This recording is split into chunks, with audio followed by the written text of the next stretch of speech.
শ্রেণী পর্যন্ত যারা অধ্যয়নরত আছে, বিশেষ করে প্রাথমিক ধাপটা যেটা হলো ভিত্তি, যেটাকে আমরা বলি, তো এই ভিত্তিটা যদি আপনার আমার স্যার, সম্মানিত স্যার যিনি উদ্যোগটা নিয়েছেন, ওনার উদ্যোগটা আল্লাহ কবুল করেছেন, বিদায় হয়েছে আলহামদুলিল্লাহ। পয়গম্বর এই দুহারায় প্রেরণ করেছিলেন, যার সূচনা হয়েছে হযরত আদম সফিউল্লাহ থেকে শুরু করে শেষ হয়েছে আপনার আমার নবী মুহাম্মদুর রাসূলুল্লাহ সাল্লাল্লাহু আলাইহি সাল্লাম।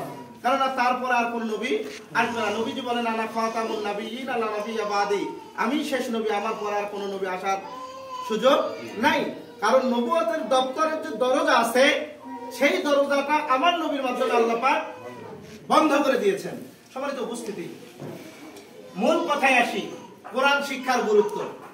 আল্লাহ পাক বলেন ইকরা, সূরা আলাক প্রথম নম্বর আয়াত থেকে 5টি আয়াত আল্লাহ পাক বলেন ইকরা, পড়ো, বিসমি রাব্বিকাল্লাযী খালাক, পড়ো তোমার প্রভুর নামে যিনি। আপনি ডাক্তার হন সমস্যা নেই, আপনি ইঞ্জিনিয়ার হন সমস্যা নেই, আমাদের যেরকম আলেম প্রয়োজন রয়েছে আমাদের দেশে সেই রকম তেমনই ভাবে ডাক্তারদেরও গুরুত্ব কম না বেশি? অবশ্যই বেশি। এরই পাশাপাশি ইসলামী শিক্ষা অর্জন করা ফরজ। ইকরা বিসমি রাব্বিকাল্লাযী খালাক, নামাজ পড়া যেমন ফরজ, ইসলামী জ্ঞান অর্জন করা হুবহু ঠিক তেমনই ফরজ। তোমাদের উপস্থিতি, ইকরা বিসমি রাব্বিকাল্লাযী খালাক, পড়ো তোমার প্রভুর নামে যিনি তোমাকে সৃষ্টি করেছেন। খালাকাল ইনসানা মিন আলাক, খালাক মানে সৃষ্টিকর্তা কে? ইনসান, যিনি মানুষ সৃষ্টি করেছেন। মিন আলাক, জমাট বাঁধা রক্তপিণ্ড থেকে। ইকরা, পড়ো, রাব্বুকাল আকরাম, তোমার রব অতি অনুগ্রহশীল। আল্লাযী আল্লামা বিল কলম, যিনি মানুষকে কলমের মাধ্যমে শিক্ষা দিয়েছেন। আল্লামাল ইনসানা মা লাম ইয়ালাম, এমন জ্ঞান শিক্ষা দিয়েছেন যেই জ্ঞান পূর্বে মানুষেরা জানতো না। সুবহানাল্লাহ বলেন। এখন আসেন আমাদের এখানে আসার পিছনে কারণটা কি? নুরানী তালিমুল কোরআন বোর্ড বাংলাদেশ, হাটহাজারী বোর্ড চট্টগ্রাম, এই কলেজে, এই স্কুলে, student and care school and college, এখানে পাশাপাশি আমার স্যার যে উদ্যোগটা গ্রহণ করেছে আমি তাকে সাধুবাদ জানাই। সম্মানিত উপস্থিতি, আপনার সন্তান বাংলা শিখতেছে, ইংরেজি শিখতেছে, আপনার সন্তান সমস্ত সাবজেক্ট পড়তেছে, পাশাপাশি যদি কোরআনটা পড়ে, খারাপ হবে না ভালো হবে? কেমন ভালো হবে? এতটাই ভালো হবে, বিশ্বনবী বলেন ইউকালু লিসাহিবিল কোরআন, আপনার সন্তান যদি কোরআন থেকে কিয়ামতের দিন আল্লাহ পাক ডাকবে প্রত্যেকটা মানুষকে, ইউকালু লিসাহিবিল কোরআন, আল্লাহ বলবে এখন তিলাওয়াত করো, আমি শুনবো। সুবহানাল্লাহ বলবেন না? ইকরা, তুমি পড়তে থাকবে আর আমি তোমার পুরস্কার দিতে থাকবো। আপনারা মনে হয় মন খারাপ করেছেন নাকি? ইউকালু লিসাহিবিল কোরআন, কোরআন থেকে পড়ো। ইকরা ওয়ারতাকি ওয়ারাতিল কামা কুনতা তুরাতিলু ফিদ দুনিয়া, যেমন কষ্ট করে দুনিয়াতে তোমরা শিখেছিলে। হাওয়ালা, অতঃপর ইন্নাকা, নিশ্চয় আপনাকে, বা ইন্নাকা ফাইন্না মানজিলাতাকা, মানজিল মানে অনেক সময় দেখবেন বাড়িতে লেখা থাকে অমুক ভিলা, অমুক মানজিল। ফাইন্না মানজিলাতাকা ইনদা আখিরি আয়াতিন তাকরাউহা, আপনার সন্তানের আয়াতে কারিমা পড়ার শেষ ঠিকানায় আল্লাহ পাক আপনার সন্তানকে সেই বাসভবন দান করবেন। সম্মানিত উপস্থিতি, আমি বলতে চাচ্ছি নামাজ পড়ার জন্য সর্বকমন সূরা যদি আপনি শিখতে চান, তাও 11টা সূরা শিখতে হয়, সূরা ফাতিহা সহ। এইদিকে খেয়াল করি আমরা, 11টি সূরা, সূরা ফাতিহা থেকে নাস, আলাম তারা, সূরা ফিল থেকে নাস পর্যন্ত 10টি ফাজাইলের সূরা এবং পাশাপাশি সূরাতুল ফাতিহা। সম্মানিত উপস্থিতি, এই 11টি সূরা আপনার সন্তান কি আজও পারে? পারলেও যেভাবে পারার কথা সেভাবে পারে না। আসলে আমাদেরকে স্বীকার করে নিতেই হবে, আমরা যারা বড় হয়েছি আমাদের মধ্যে অনেক ব্যক্তি রয়েছে। সম্মানিত উপস্থিতি, আমি আপনাদেরকে ছোট করার জন্য বা আপনাদেরকে অপমানজনক কথা বলার জন্য এখানে কি এসেছি? আমি এসেছি কোরআনের গুরুত্ব বোঝানোর জন্য। আপনার সন্তান বাংলা পড়ুক, আমি সাধুবাদ জানাই। সম্মানিত উপস্থিতি, এখন আমি যে জিনিসটা বলতে চাচ্ছি তা হলো, আপনার সন্তান এখানে যদি হাটহাজারী বোর্ড চট্টগ্রাম নুরানি বোর্ডে পড়ে, তাহলে আপনার উপকারটা কি? আমরা তো এটাই চাই যে আমাদের উপকার আর অপকার, এখানে পড়লে আমার লাভটা কি? তো আপনার সন্তান আগে যেভাবে পড়েছে ঠিক অনুরূপ ভাবে একইভাবেই পড়বে। পাশাপাশি আপনার সন্তান প্লে থেকে শুরু করে চতুর্থ শ্রেণী পর্যন্ত এই অ্যারাবিক সাবজেক্টটা অ্যাড করা হবে, যোগ করা হবে, যার মাধ্যম দিয়ে আপনার সন্তান প্রথম প্লে থেকে শুরু করে নার্সারি, এরপরে যেটাই বলেন ছোট ওয়ান পর্যায়ক্রমে ক্লাস 4 পর্যন্ত আপনার সন্তান যদি এখানে নুরানি বোর্ডের মাধ্যম দিয়ে ওই আরবি সাবজেক্টটা, যেটা স্বপ্ন স্যারের, এটা যদি আপনার সন্তান একবার আপনার এখানে অধ্যয়ন করা শুরু করে দেয়, আমার তো মনে হয় মাদ্রাসায় যে ছাত্রগুলো যায় সে ছাত্রগুলো এখানে আসবে। আলহামদুলিল্লাহ বলেন। প্রিয় ভাইরা, আপনার সন্তানটা এখানে আসলে 11টা সূরা শিখবে। সূরা ইয়াসিনের শুরু থেকে তুরজাউন 83টা আয়াত লেখা শিখবে, 65টা হাদিস অর্থ সহ শিখবে। কোরআন মাজিদ সূরা ফাতিহা থেকে নাস পর্যন্ত কমপ্লিট করবে, হুবহু হাফেজদের মতো করবে।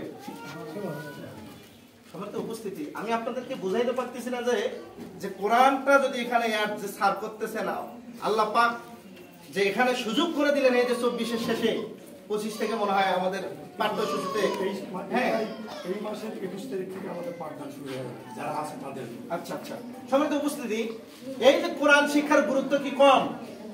কোরআন শিক্ষার গুরুত্ব সবচেয়ে বেশি। হয়তো আমরা আজকে বুঝতেছি না, কিন্তু যেদিন আমাদের চক্ষু বন্ধ হয়ে যাবে, আপনি আপনার সন্তানের জন্য অনেক সম্পদ রেখে যাবেন, কিন্তু আপনার সন্তানটা আপনার জন্য জানাজা করতে পারবে না। পানি দিয়ে পরে সঙ্গে সঙ্গে জানাজার কাছে মা বাবার জীবনের গুনাহ আল্লাহ মাফ করে দেয়। এর চেয়ে আর কি বড় পাওয়া থাকতে পারে? আপনার সন্তান আপনার জানাজা করতে পারবে। যদি ইমাম মসজিদে উপস্থিত না থাকে, জুম্মার ইমামতি করতে পারবে। আলহামদুলিল্লাহ বলেন। তবে শেষের দিকে এসেছি, আমি আপনাদের খেদমতে বলতে চাই, কিয়ামতের দিন আপনার পাশে কেউ থাকবে না, এই সন্তানকে দেওয়ার কারণে আল্লাহ এই ওসিলাকে মাধ্যম করে আপনাকে জান্নাত দিবে।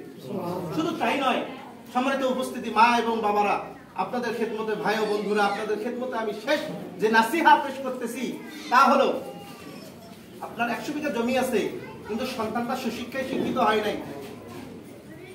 শিক্ষায় জাতির মেরুদণ্ড, সুশিক্ষায় জাতির মেরুদণ্ড। আপনার সন্তানটা ঢাকা থেকে আসতেছে, এতদিন আপনার কাছে টাকা চাইছে, কিন্তু আপনার কারণে জমি বিক্রি করতে পারে নাই, কারণ আপনার মাথার ঘাম পায়ে ফেলানো টাকা দিয়ে আপনি জমি ক্রয় করেছেন।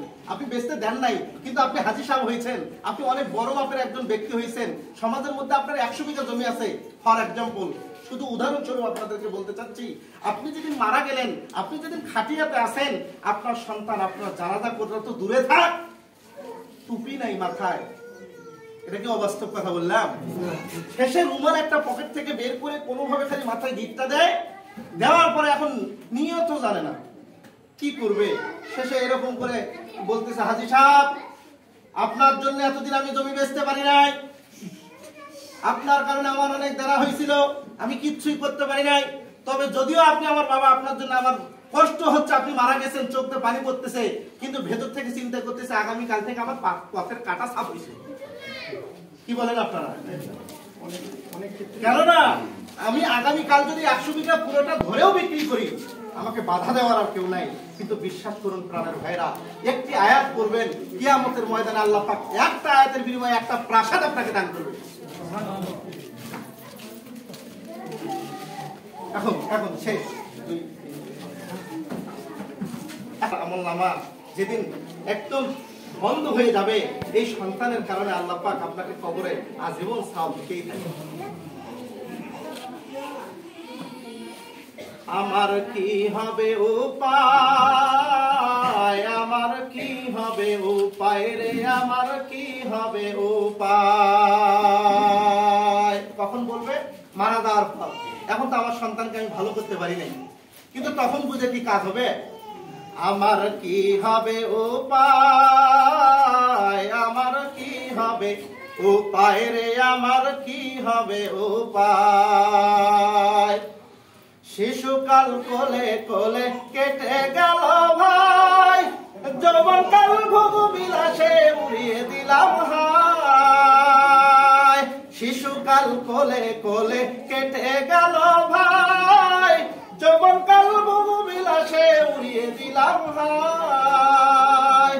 বৃদ্ধকাল কখন এলো, জীবনটা মোর এলো মেলো, মরণকাল কখন এলো, জীবনটা মোর এলো মেলো, এখন কোথায় যাই, আমার কি হবে উপায় রে, আমার কি হবে উপায়, আমার কি হবে উপায়, আমার কি হবে উপায় রে, আমার কি হবে উপায়।